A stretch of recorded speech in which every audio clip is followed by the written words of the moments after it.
गांव के कोने में बसा था एक छोटा सा मोहल्ला, जहां हर घर की दीवारें एक दूसरे की खबरें जानती थीं। उसी मोहल्ले में रहती थी शारदा देवी।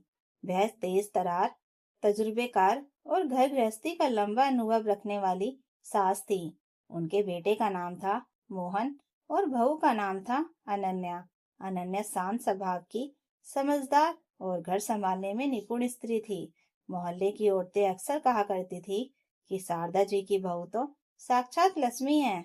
ना फिजूल खर्च, ना उल्टी सीधी बात।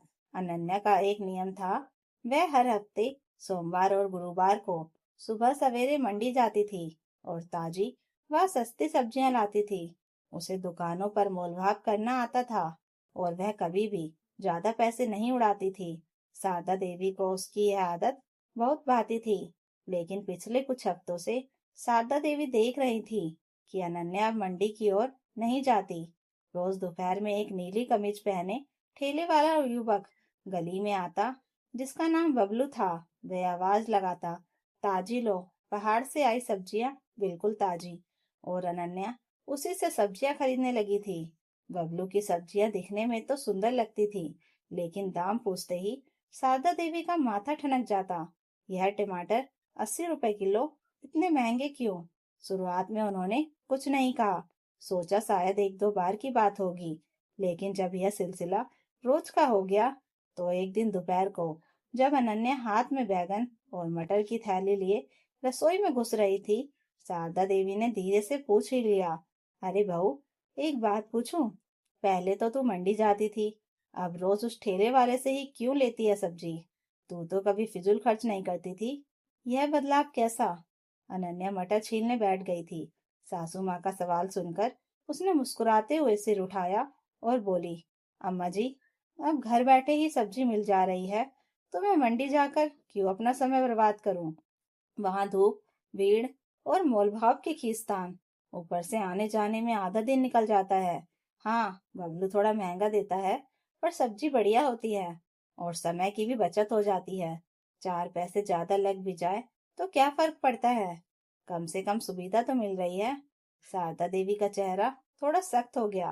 वह बोली, बहू, मैं समझती हूँ कि सुविधा जरूरी है, लेकिन हर बार थोड़ा थोड़ा करके ही तो फिजूल खर्ची बढ़ती है। मैंने तो तुझमें हमेशा समझदारी देखी है, इसलिए पूछ लिया। औरत को तो घर का हिसाब देखना होता है ना। अनन्या का चेहरा अब गंभीर हो गया। उसने चुपचाप मटर नीचे रखा और बोली, अम्मा जी, क्या अपने पति की कमाई पर मेरा थोड़ा भी अधिकार नहीं? घर के छोटे मोटे खर्चों के लिए अगर मुझे हर बार हिसाब देना पड़े, तो फिर आत्मसम्मान कहाँ रहेगा? मैं कोई फिजूल खर्ची नहीं कर रही।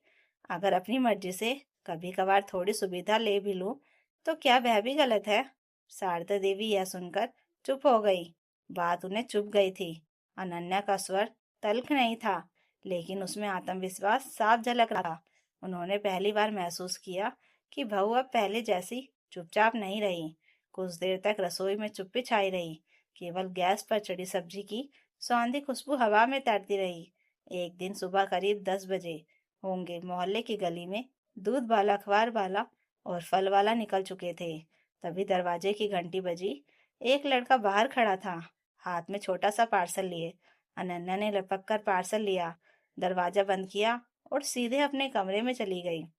उसने दरवाजा भी बंद कर लिया, कुछ इस अंदाज में जैसे कोई चोरी छिपाई हो रही हो। लेकिन अफसोस, शारदा देवी ने सब देख लिया था। थोड़ी देर बाद अनन्या कमरे से बाहर निकली। उसने गहरे लाल रंग की ऊंची एड़ी वाली सैंडल पहन रखी थी, जो ना तो घर के काम के लिए थी और ना ही किसी जरूरत की चीज।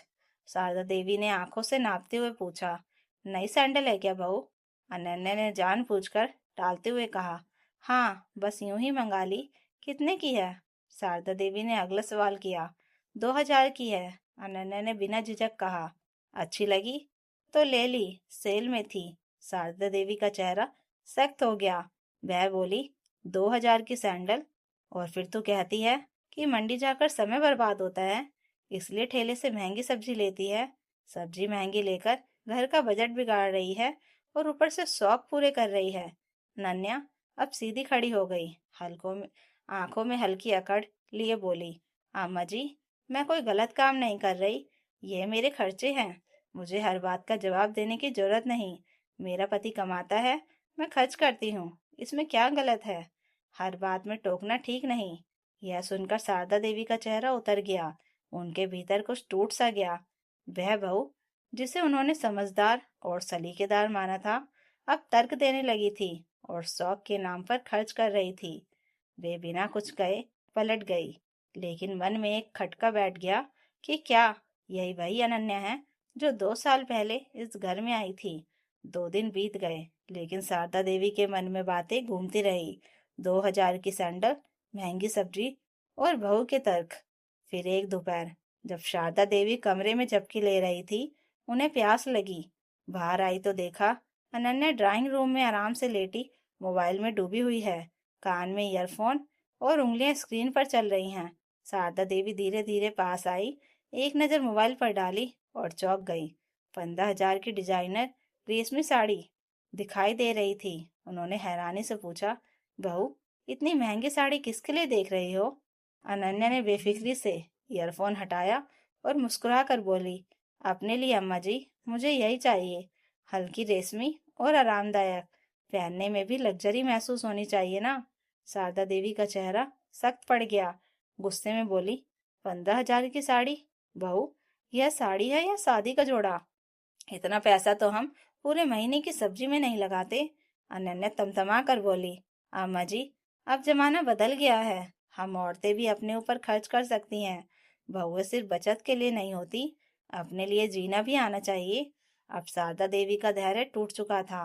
वह बोली, अपने लिए जीना ठीक है, पर दिखावे के लिए जीना बेवकूफी है। घर की नींव मजबूत करनी होती है, दिखावा नहीं। शाम को मोहन दफ्तर से लौटा तो शारदा देवी ने उससे सारी बात कह दी। तभी अनन्या भी आ गई। बहस बढ़ी, लेकिन मोहन ने शांत स्वर में वही सवाल माँ से किया जो कभी उन्होंने अपनी बेटी के लिए उठाया था। उस पल शारदा देवी को अपनी दोहरी सोच का एहसास हुआ। थोड़ी देर की चुप्पी के बाद उन्होंने माना कि गलती उनसे भी हुई है। तभी अनन्या ने सच बताया कि यह सब उसने जानबूझकर किया था, ताकि सास को आईना दिखा सके।